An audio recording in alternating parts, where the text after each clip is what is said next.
y vamos a dar inicio a este importante panel en el marco de la Semana de la Justicia Fiscal y los Derechos Humanos. Y quería comentarles algunas cosas de manera inicial. En primer lugar, decirles que mm, saludamos al pueblo colombiano y al pueblo palestino que en este momento atraviesan situaciones muy críticas. Enviamos nuestra voz de solidaridad, nos unimos a sus luchas y también saludamos al pueblo chileno que en este momento acaba de tener un importante triunfo en torno a la elaboración de su constituyente. Son momentos que están marcando este momento de la historia de la humanidad, tan importante, tan enigmático, tan desafiante. Entonces, no queríamos dejar pasar este momento y, por supuesto, enviarles nuestra voz de solidaridad y clamar desde acá para que cese la violencia e inicien los diálogos. Eh, Vamos también a tener una relatoría gráfica que será presentada al final. Esperamos que puedan también en esa relatoría ver expresado un poco los diferentes conceptos que aquí vamos a tener la oportunidad de trabajar.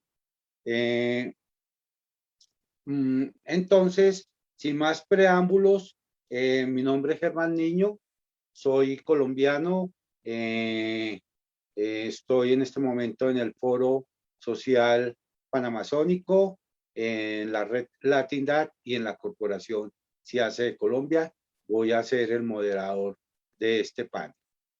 Bueno, en primer lugar quisiera entonces presentar a Pablo Iturralde, director del CEDES del Ecuador. Él nos va a hablar sobre el impacto de las políticas de austeridad en los derechos de los pueblos indígenas en Ecuador y por consiguiente del Ecuador, por supuesto, también en la región y de las luchas de los movimientos sociales en el Ecuador en este momento. Como ustedes saben, el Ecuador también acaba de tener un importante momento en el cual definieron cómo enrutaban estos años de vida histórica también en su país. Entonces, con Pablo vamos a tener la oportunidad un poco de acercarnos a la realidad. Por 10 minutos, entonces, Pablo, muchísimo gusto, qué gusto saludarte, qué bueno tenerte por acá. Bienvenido. Gracias, Germán, y buenas tardes, buenas noches con la audiencia que se ha conectado ahora con nosotros.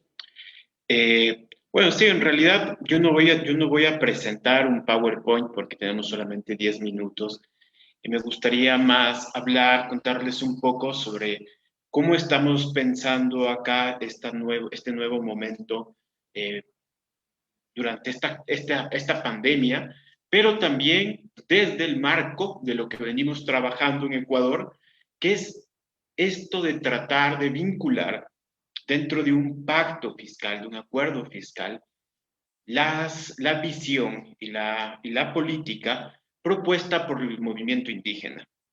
Yo creo que hay que partir de una realidad, y es que no solo para Ecuador, sino para toda América Latina, la población indígena es la que presenta las tasas de pobreza y de indigencia más altas en el continente. No hay ningún otro sector que esté más empobrecido.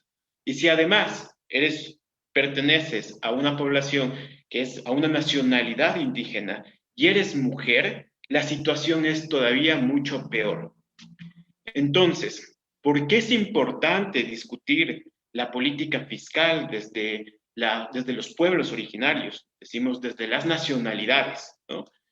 Yo no creo, como en algunos debates he encontrado, que esto se trata solamente de discutir como asuntos muy puntuales, como el de un impuesto o el de dar seguimiento a que las industrias extractivas paguen impuestos, sino que tiene que ver con algo mucho más amplio, con un interés por el régimen tributario y el régimen fiscal en general de un país, y como parte de eso, como un proyecto de inclusión de los pueblos originarios. La pandemia lo que ha generado es una profundización de la pobreza, pero no todo el mundo se empobreció de la misma manera. Los pueblos indígenas están mucho más afectados. Hoy en día, la brecha que separa las nacionalidades del resto de la comunidad, del resto de la sociedad envolvente, es mucho mayor. Y resulta que uno de los instrumentos, uno de los mejores instrumentos con los que contamos para luchar contra la desigualdad y la pobreza son los instrumentos fiscales, precisamente. Yo creería que entre las principales propuestas que tiene el movimiento indígena, lo que se ha venido construyendo en el país, no desde ahora, ¿no? O sea, les pongo como ejemplo en Ecuador, donde tenemos una población donde el 13% se autorreconoce como indígena. Los pueblos indígenas han estado muy activos en la vida política y social del país desde los años 90, y ya en su proyecto político de 1994, ellos se referían a herramientas fiscales como las mejores instrumentos, las mejores armas para luchar en contra de la desigualdad. Y, por ejemplo, planteaban en términos de la construcción del Estado plurinacional que debería descansar en un moderno reordenamiento territorial, entonces territorios, Estado plurinacional, garantizar el uso y manejo adecuado de los recursos naturales, tercer elemento, recursos naturales, y permitir una redistribución de la riqueza generados por las nacionalidades y por la nación. Entonces va mucho más allá de solamente pensar como temas particulares o aislados, y yo creo que ese es el potencial de indigenizar la política fiscal. Hay aquí además un aporte que a mí me parece que es fundamental de los pueblos indígenas y que tiene que ver con el reconocimiento y con destacar el principio de la reciprocidad. ¿Qué es el principio de la reciprocidad? El principio de la reciprocidad, no como el principio de la reciprocidad de las relaciones internacionales, sino el principio de la reciprocidad que organiza las relaciones sociales en todas las sociedades. ¿Qué es esto? Es el principio que permite o que organiza los intercambios que no son mercantiles, que tienen que ver con el don, con el regalo, con el reconocimiento del otro, con la redistribución de la riqueza, pero también con la redistribución simbólica. Es decir, tiene que ver con un tipo de intercambio que no es entre iguales, como el intercambio mercantil, donde se da algo, se da dinero a cambio de un bien que tenga el mismo valor monetario. Y la diferencia es que este principio de la reciprocidad, la diferencia entre unas sociedades y otras, es que no siempre tiene la misma importancia.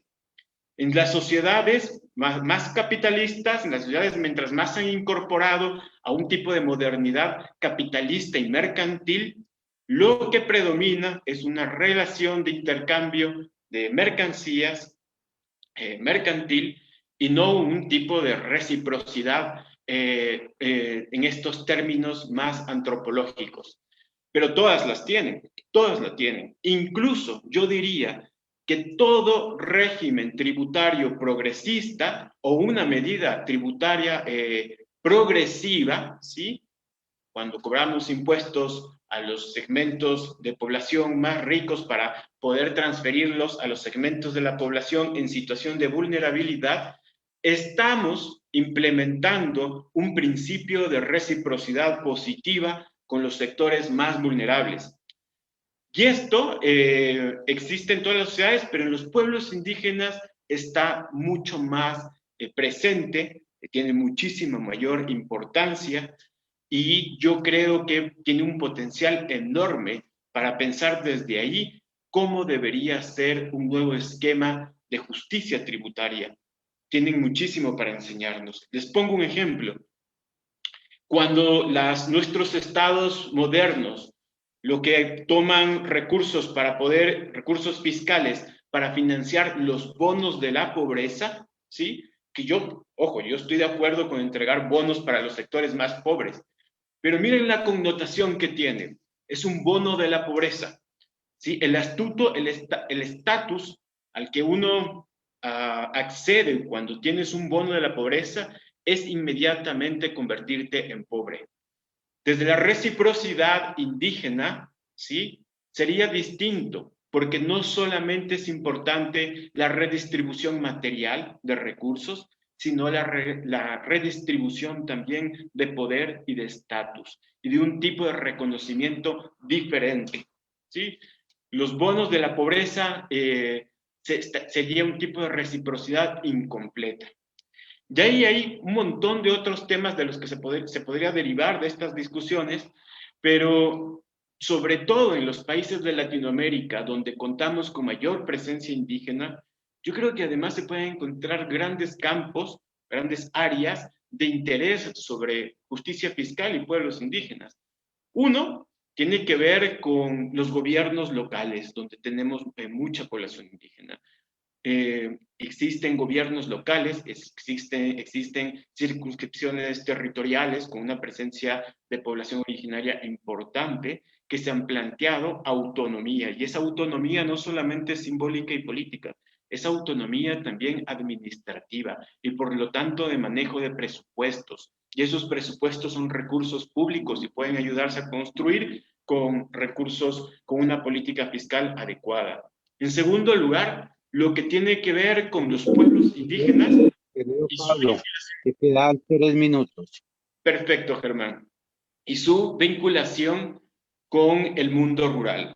Fundamentalmente, el carácter de nuestros pueblos indígenas es que somos de sectores rurales, es que tenemos actividades agrarias, y esas actividades agrarias hacen que se ubique en una posición de intereses cercanos a lo que podrían ser otros sectores que también comparten prácticas y herramientas campesinas.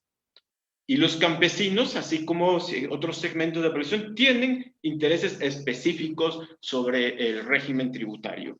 Por ejemplo, los que podrían ayudar a una mejor competencia e incentivos para enfrentar la agroindustria, ¿no? Que amenaza el mundo campesino. Yo diría un tercer gran campo que está vinculado a la justicia tributaria y los pueblos indígenas, que tiene que ver con lo ecológico y ambiental. Y esto porque muchas de las actividades extractivas de explotación petrolera y minera se realizan en territorios indígenas. Y resulta que ahí hay dos temas. Por un lado, es importante el monitoreo de los ingresos fiscales que están dejando esas compañías. Muchas veces vienen, sacrifican los territorios, sacrifican a los pueblos que estaban ahí y además no pagan impuestos. Pero, como cosa anecdótica, yo les cuento que la mayoría de veces que yo he hablado con pueblos indígenas sobre este tema, la posición es de oposición a las actividades extractivas. No quieren que paguen mejores impuestos, sino que se vayan. Y eso también es legítimo. Y para que se puedan ir, un país tiene que dejar de depender de la explotación de recursos extractivos.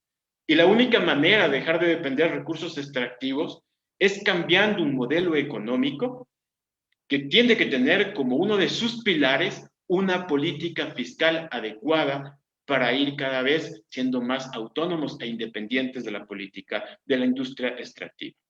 Y bueno, lo voy a dejar hasta ahí porque ya me pasé un poco. Sí, muchas gracias. A ti, Pablo, muchísimas gracias. Creo que es un enfoque muy interesante. Ya tenemos unos primeros elementos para que ustedes que están siguiendo este panel sobre justicia fiscal, economías alternativas y pueblos indígenas puedan tener ya elementos para ir un poco tejiendo la reflexión que hemos querido transmitir en el marco de esta semana de la justicia fiscal. Bueno, enseguida invito a Paulo Vaca, coordinador del área de justicia étnica de Justicia, una organización colombiana de mucha trayectoria, que presentará cómo se puede reinterpretar el derecho internacional desde los derechos de los pueblos indígenas y algunas reflexiones sobre las implicaciones para repensar las políticas fiscales. Entonces, querido Paulo, si por favor entonces enciendes tu cámara. Sí, muchas gracias, Germán. Gracias, Paulo. Bienvenido. Muchas gracias. Buenas tardes para todas y para todos. Para mí es un placer hacer parte de la Semana de la Justicia Fiscal y extiendo un saludo en nombre de Justicia y de la línea de justicia étnica y racial.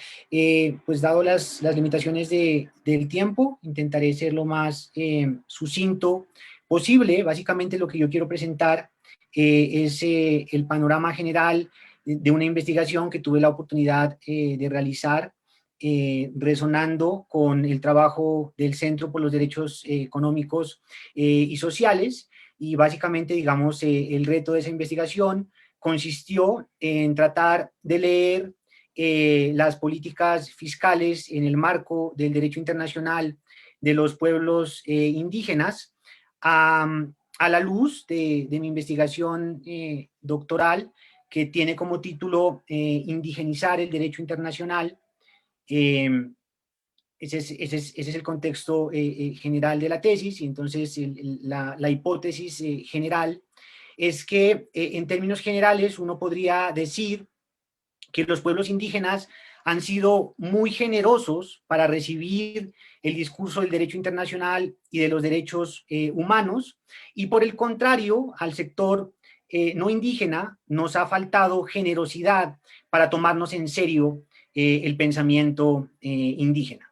Entonces, de alguna manera, digamos, la idea de indigenizar el derecho internacional es poner a dialogar de tú a tú la tradición europea, que hoy puede ser entendida, digamos, en sentido amplio, incluyendo, por ejemplo, a Norteamérica, a Japón, a Australia, con las cosmologías indígenas y con el derecho propio de los pueblos indígenas. De alguna manera, digamos, tratar de analizar la posibilidad de cambiar el discurso del derecho internacional y de los derechos humanos a partir de las cosmologías indígenas, lo que yo llamo en mi tesis indigenizar el derecho internacional.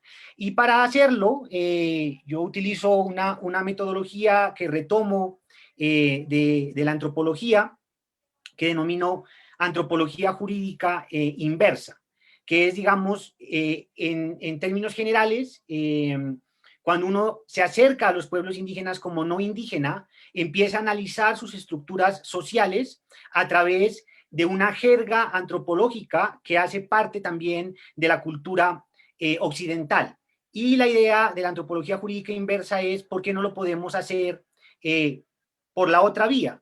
Es decir, por qué no podemos más bien traducir nuestro pensamiento a través del pensamiento indígena.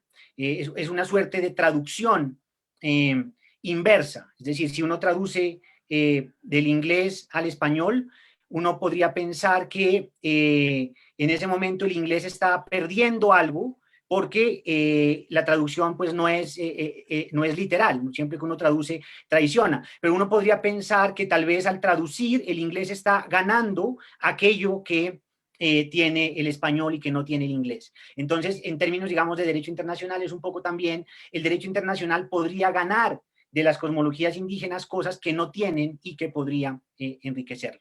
Y en ese sentido, lo que intenté hacer en esta investigación con el Centro por los Derechos Económicos y Sociales fue tratar de analizar en perspectiva crítica la metodología ópera que ha propuesto este centro para analizar, digamos, las políticas fiscales, que básicamente, digamos, es una metodología que se caracteriza por hacer una triangulación entre la interpretación de indicadores de resultados socioeconómicos y su valoración a la luz del cumplimiento de los estándares de derechos humanos, por un lado, por otra parte, la evaluación de la implementación de políticas públicas y de los recursos utilizados para convertirlas en bienes y servicios, y finalmente, para terminar la triangulación, una valoración de las políticas fiscales con el fin de dilucidar la falta de eficiencia y de equidad a la hora de generar y distribuir recursos.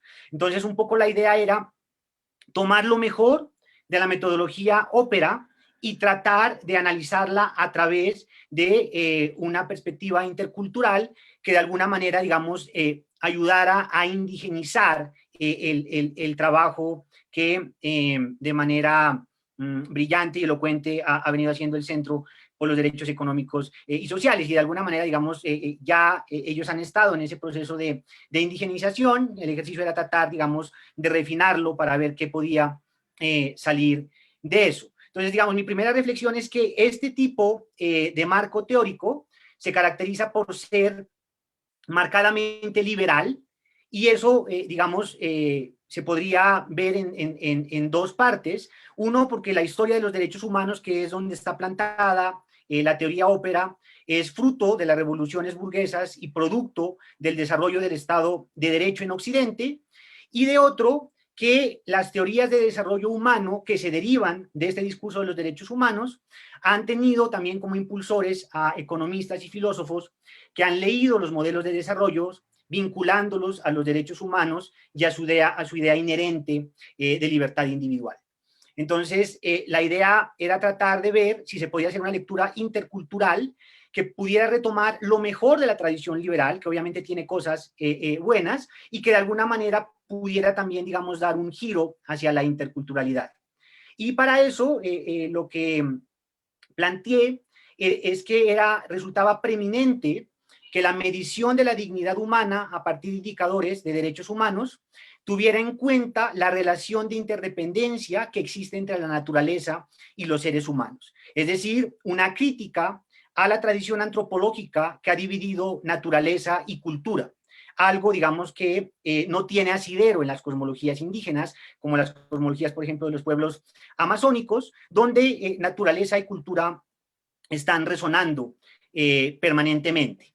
Este reconocimiento permitiría avanzar en la formulación de políticas públicas no antropocéntricas, por un lado, y en reforma a la teoría jurídica dominante a través de los aportes del pensamiento de los pueblos indígenas. Y de esto ya hay antecedentes en la doctrina comparada a nivel global, como bien se ha demostrado, por ejemplo, en el caso de la Constitución del Ecuador de 2008, que reconoció los derechos de la naturaleza, y más recientemente en el reconocimiento de los ríos como sujetos de derechos en Colombia, Nueva Zelanda e India. Este reto implicaría un cambio radical del pensamiento, no solo respecto a las formas de concebir el desarrollo, sino también de medirlo, que es, digamos, una de las críticas constructivas que intenté plantear a la teoría Ópera, cómo medir el desarrollo. En ese sentido, digamos... 3 minutos. Paulo, 3 minuticos. Perfecto. Resultaba imprescindible problematizar el énfasis cuantitativo de indicadores que caracteriza, digamos, a la medición del desarrollo, y siguiendo los propios postulados y lo mejor, digamos, de la teoría cuantitativa, hacer un esfuerzo para incluir herramientas heurísticas que permitan tener en cuenta el punto de vista de los directamente interesados. Y en ese sentido, digamos, creo que es fundamental, si estamos hablando de políticas fiscales con perspectiva intercultural, tratar de interactuar con herramientas de las ciencias sociales como la etnografía y la investigación, acción, participación, de manera tal que cuando se haga la triangulación de resultados, esfuerzos políticos y recursos que plantea la teoría Ópera, se puedan también realizar ejercicios participativos como talleres focales y etnolingüísticos, donde la voz de las comunidades permita avanzar en la construcción de preguntas y respuestas sobre conceptos de desarrollo.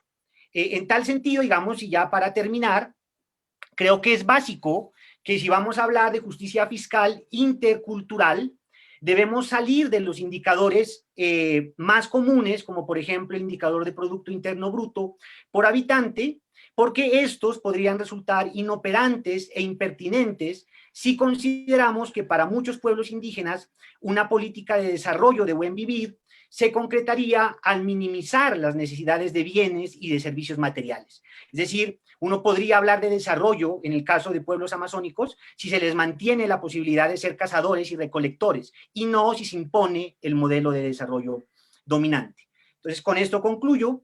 Este hecho supone uno de los grandes retos en la construcción de indicadores interculturales de buen vivir, porque el abordaje de los derechos de la naturaleza, por ejemplo, desde distintas tradiciones culturales, suele provocar lo que algunos antropólogos como Eduardo Beiros de Castro han denominado equivocaciones controladas. Es decir, un fenómeno que tiene lugar cuando se presentan malentendidos que ocurren cuando dos interlocutores no están hablando del mismo asunto, pero no lo saben. Por ejemplo, el caso del desarrollo. Los estados están hablando extractivista, mientras que los pueblos indígenas pueden definir desarrollo como el mantenimiento de sus formas tradicionales de vida. Y en ese sentido, digamos, el incremento de su riqueza económica se daría si esos modelos se mantienen. Muchas gracias. Gracias a ti, Paulo. Muchísimas gracias. Muy interesante. Creo que eso es un marco bastante valioso y bueno, tiene toda la vigencia, en especial por la activa participación que tienen hoy los pueblos indígenas, no solamente en la concepción del desarrollo, sino en moldear las opciones y justamente tú que estás en Colombia, pues el movimiento indígena allí, con la minga indígena y con toda la movilización que hay en este momento, pues resulta de una gran importancia tu reflexión. Muchísimas gracias, Paulo. Y tenemos a Viviana. Viviana ya ingresó. Sí, ya está con nosotros. Gracias, Sergio. Entonces, permítame, tengo el placer de presentar a Viviana Ramírez, una compañera de muchas luchas que presentará la relevancia de la justicia fiscal para los pueblos indígenas desde la experiencia del Consejo Maya en Guatemala y por qué los principios de los derechos humanos son una herramienta para avanzar en dichas luchas. Muy bienvenida, querida Viviana. Entonces, por 10 minutos vamos a escuchar. Muchas gracias, Germán, y también a los que están promoviendo este diálogo muy importante, hablando sobre la justicia fiscal y también la importancia y relevancia que tiene para la población indígena. Pues nuestra experiencia desde el Consejo del Pueblo Maya en Guatemala, hemos hecho varios análisis, pero también redescubrir la historia de despojo histórico que ha habido en nuestro territorio, y creo que es la realidad de todos los países de Latinoamérica.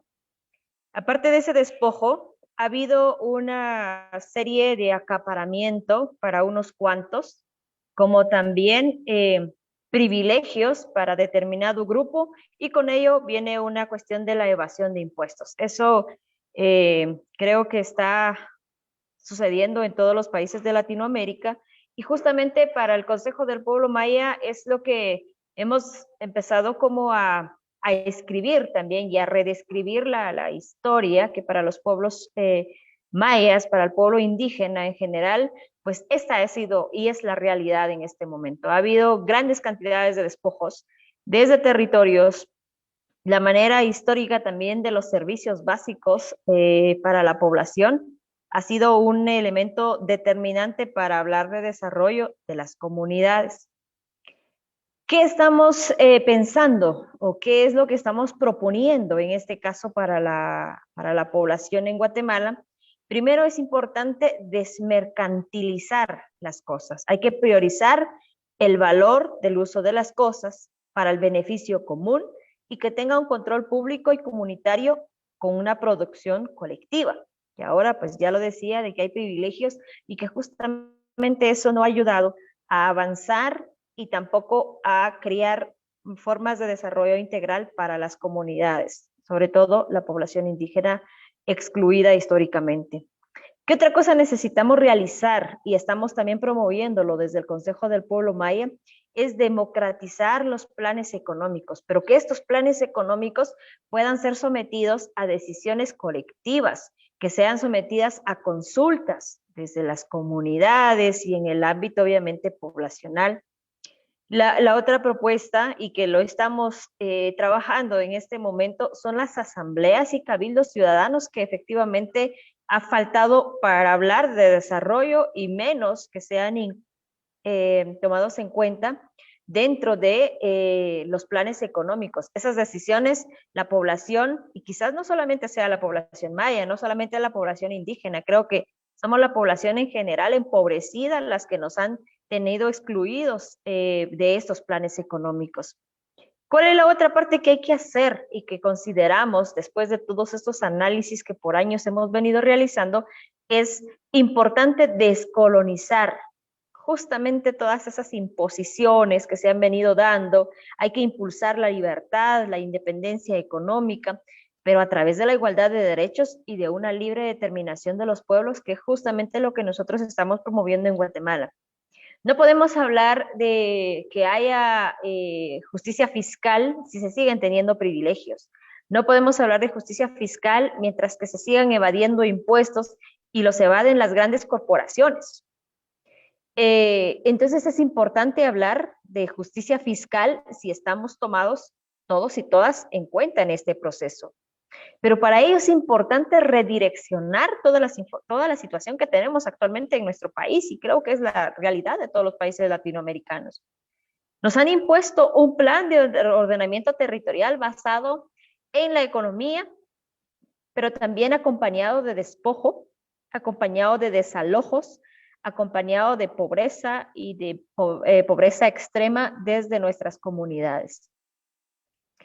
Para ello, entonces, desde el Consejo del Pueblo Maya, nosotros estamos promoviendo que es importante elaborar un plan de desarrollo nacional, pero con la participación activa y representativa de los pueblos. Es importante hablar de un ordenamiento territorial basado en la cultura, basado en el uso y costumbre del territorio, y eso es importante. Para ello, pues también hay que elaborar planes de programa, planes y programas de gobierno nacional. Pero ese gobierno, ¿cómo? Un gobierno representativo, obviamente, un gobierno democrático, pero también participativo desde las comunidades. Es importante ver los programas sectoriales y que estén descentralizados acorde a la cultura justamente de las comunidades. Hoy los programas son nacionales, pero son vistos desde una oficina pensando en la población que vive hasta los espacios más recónditos del país. Y eso hay que ir cambiando esa dinámica. Entonces, ¿por qué es importante la justicia fiscal para los pueblos indígenas? Primero, para que hablemos de igualdad. Segundo, es importante hablar de equidad, de oportunidades y de desarrollo común para todos. La justicia fiscal es importantísimo para las comunidades indígenas para que también sean tomados en cuenta, pero más que tomados en cuenta, sean partícipes de ese desarrollo que justamente es lo que se busca. ¿En qué apoyan entonces estos principios basados en derechos humanos? Primero, reconocer que la población indígena es un sujeto activo de derechos. Viviana, 3 minutitos. Muy bien, gracias, Germán. Es importante reconocer eso, reconocer a la población indígena, a la población, en este caso del pueblo maya en Guatemala, de que son sujetos políticos y no verlos solamente como objetos o simple y necesariamente decir que son parte de esa sociedad. La otra parte importante que también es que consideramos base para hablar de los principios basados en derechos humanos es reconocer que esta población debe de contar con los elementos básicos y necesarios para poder vivir y convivir, pero sobre todo que puedan tener una representación básica en la toma de decisiones, cosa que hasta el momento pues han sido excluidos hemos sido excluidos y que al final solo nos toman como elementos de indicadores o solamente como referencia de que existe esa población, pero no han habido políticas públicas claras que puedan poder demostrar y darles el respaldo necesario a estas comunidades. Por ello, desde el Consejo del Pueblo Maya venimos impulsando justamente estos cambios y nos hemos estado articulando con organizaciones a nivel latinoamericano para que esto sí pueda ser importante y sobre todo pueda ser tomado en cuenta desde los espacios gubernamentales, mientras que los pueblos sean partícipes de las agendas de su propio desarrollo. Hasta ahí lo dejaría. Muchísimas gracias por el espacio. Gracias, Germán. Gracias, Viviana, muy amable. Nos agrada mucho que estés en representación de las mujeres indígenas y en representación de los pueblos. Creo que es una gran oportunidad y sobre todo también, digámoslo, estas importantísimas referencias a lo que tiene que ver con esa relación entre el derecho indígena, la consulta previa y todas estas necesidades, digámoslo, en materia de multiculturalidad, que son desafíos en nuestros países a la hora de asumir esa dimensión tan importante que vivimos en la actualidad. Bueno, y tenemos ya en la última intervención, tenemos a Froilán Rivera, del pueblo Quisgop del Cauca, economista del Acubá Daura, presentará, bueno, lo que son los temas fiscales referentes a los pueblos indígenas desde la experiencia en Colombia. Entonces, Froilán, tienes por 10 minutos el uso de la palabra. Muy bienvenido y aquí estamos a tu disposición. Bueno, muy buenas tardes. Espero que me escuchen bien antes de comenzar. Sí, si quieres, prende tu cámara, Froilán. Sí. Por favor. Gracias. Ya estoy acá. Ahora sí, ya estás enfocadísimo. Bienvenido. Ok. Bueno, muchas gracias al espacio, a todos los y las participantes de este evento. Yo traje una presentación. No sé cómo haría para la... Estoy tratando de compartirla.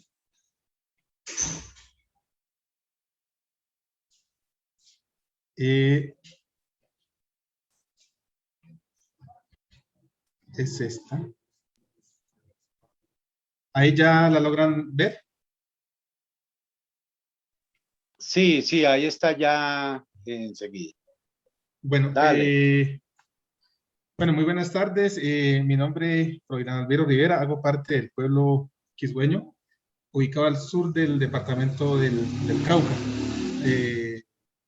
y específicamente sur de Colombia. De ahí soy. En estos momentos hago parte del equipo de comunidad de juristas Acubá Daura en la línea justicia económica redistributiva con un equipo también de colegas, ¿sí?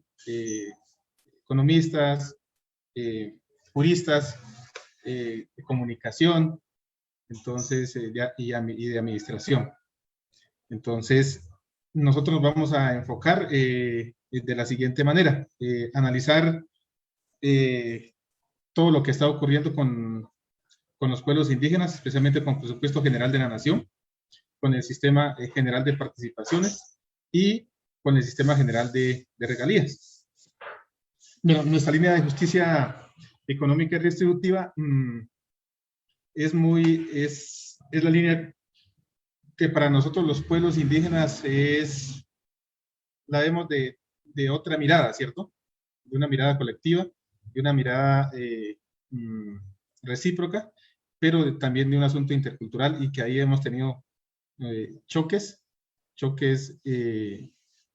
porque una cosa es lo que se define a nivel de política fiscal, monetaria a nivel nacional, pero otra cosa es cuando ya se llegan las asignaciones para aplicar en territorio, de donde están todas las dificultades llamémoslo así, discriminaciones incluso para decir de que no somos capaces de la administración y que no merecemos todo, digamos, o gran parte de ese presupuesto que todos los colombianos y colombianas y los pueblos indígenas también aportamos, ¿sí? Entonces, nosotros hacemos análisis, entonces, al presupuesto general de la nación, el seguimiento, al sistema general de participaciones y al sistema general de regalías. En este caso, el sistema general de regalías, sabemos que es una política del Estado colombiano que se nos dijo que era la única manera de generación de riqueza, de generar ingresos al Producto Interno Bruto del país, y que entonces había que empezar la explotación y exploración de hidrocarburos y minerías. Ocurre de que esta iniciativa, esta política extractivista para la generación de ingresos, pues nos afecta a 960 resguardos acá en Colombia, y que se atrapa con nosotros, algunos con comunidades que no están dentro de un territorio ancestral, pero que hacen parte de esas comunidades. Entonces, esto es muy, muy preocupante. Ahora bien, nosotros le hicimos seguimiento a partir del 2011 a 2020 de todo lo que ha ocurrido, digamos, aquí en el país, de la asignación para comunidades indígenas solamente alcanzó al 1,65%. ¿Sí? El grueso se lo llevó los otros enfoques que no son, en este caso, sin enfoque diferencial. Es decir, es mucho lo que se extrae, pero muy poco lo que se invierte en las comunidades indígenas. Ahora bien, para nosotros acceder a estos recursos o a estas, nos toca que presentar unas iniciativas. En ese sentido, nosotros solamente alcanzamos, entre comillas, participar en 518 iniciativas en 8 años o en 4 bienios que está dividido el sistema general de regalías. Ahora bien, nosotros sabemos que constitucionalmente y los derechos internacionales, nosotros tenemos autonomía territorial, pero también autonomía para la administración. Eso no ha sido posible y aquí se ve reflejado también, ¿sí? Nosotros solamente en este periodo, solamente participamos en la ejecución de 4 proyectos de los 518. La gran parte la ejecutó las entidades territoriales, en este caso municipios.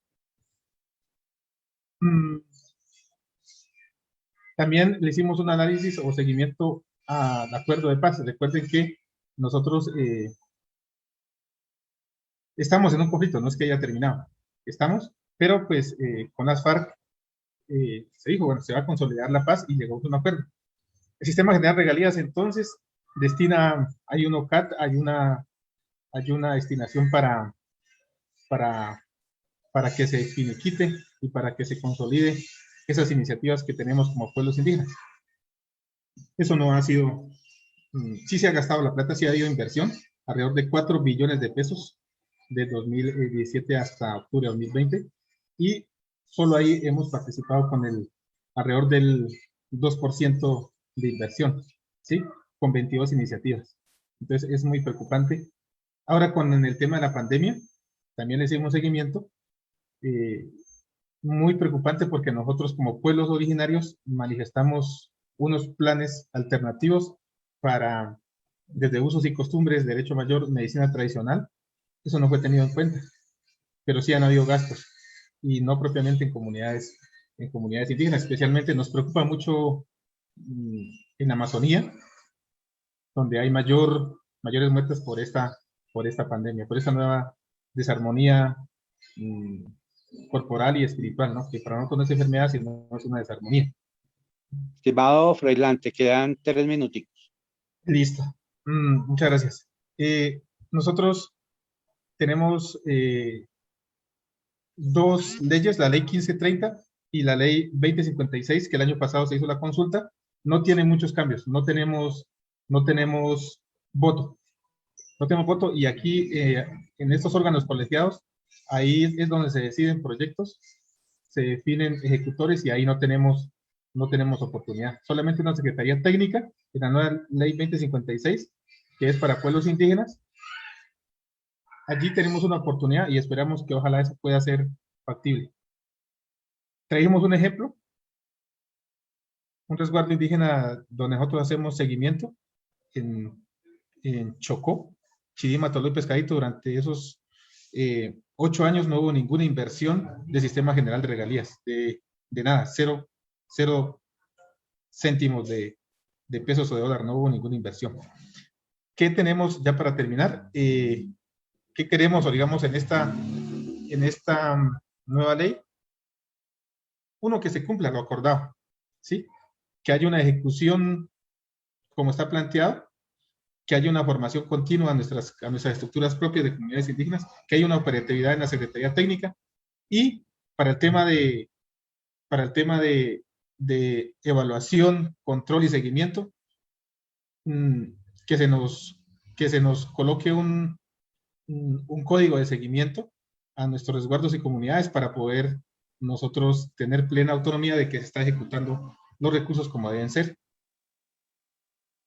Entonces, muchas gracias por el espacio y por el tiempo. Gracias a usted, Froilán, y a todos en general por el manejo del tiempo, que ha sido realmente un verdadero gusto como moderador para nosotros. Y si no ha dado la oportunidad para participar. Entonces, te agradezco muchísimo, muy importante. Que evidentemente esto ya es política fiscal puesta en el marco del desarrollo de una agenda, en este caso, una agenda tan compleja como es el caso de las comunidades indígenas en Colombia, que tienen que debatir de forma muy fuerte su participación en lo que es la vida nacional. Entonces, estuve observando el chat, no tengo ninguna pregunta ahora mismo. Entonces, gracias, Paulina, que nos refiere que le gustó bastante el panel. Esperamos que haya sido de su agrado. Y entonces quisiera aprovechar para que nos pudieran presentar, si ya está listo, por supuesto, la relatoría gráfica. Entonces, dejo espacio para que tengamos oportunidad para este. Entonces, aquí no está nuestra relatora. A ver, si quieres, Reilly, ¿nos puedes referir un poco qué aspectos refieres o le das mayor importancia? A ver, ¿qué Hola, tenemos buenas aquí? tardes. Buenas noches. Muchas gracias por el espacio. Aprovecho para comentar que es una obra que se hace en vivo y apenas estoy siguiendo el ritmo de las presentaciones, que es mucha información muy rica, muy importante, que vamos a terminar de trabajar terminando la sesión. Y nada más comentarles que esta es una síntesis que obviamente no logramos capturar todo lo que se comenta, todas las vivencias, pero la idea es acompañar un poquito y visualizar algunos de los puntos claves que nos compartieron. Muchas gracias, Germán. No sé si quisiera resaltar alguno en particular. Oh, es muy interesante. Tenemos acá, claro, el buen vivir, la política fiscal intercultural, todo lo que tiene que ver, debo ampliar un poquito más, a ver cómo está.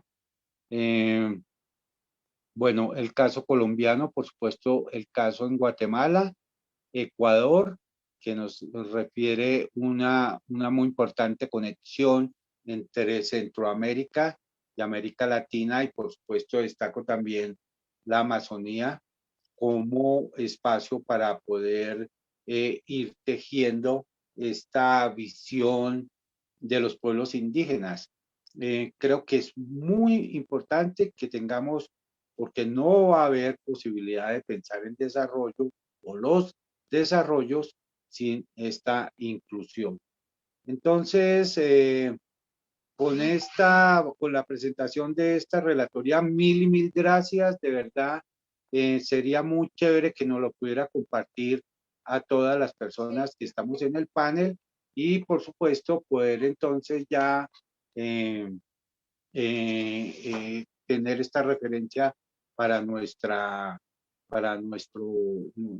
recordarlo, para nuestra, digámoslo, síntesis. Dicen que sí, por supuesto que estará disponible y a ti muchísimas gracias, Rayleigh. Y con esto entonces damos por terminado el panel. Entiendo que es el momento para dar inicio a otra actividad. Gracias, Paulina, muy buenos tus mensajes y no me queda más que despedirnos y agradecerles a los panelistas y hombres y mujeres, a nuestros compañeros por su participación. Gracias, Pablo, Viviana, Roilán, muchísimas gracias. Y entonces nos veremos en otra oportunidad. Qué chévere. Gracias. Gracias a ustedes. Chao. Fuerza y lucha, compañeros.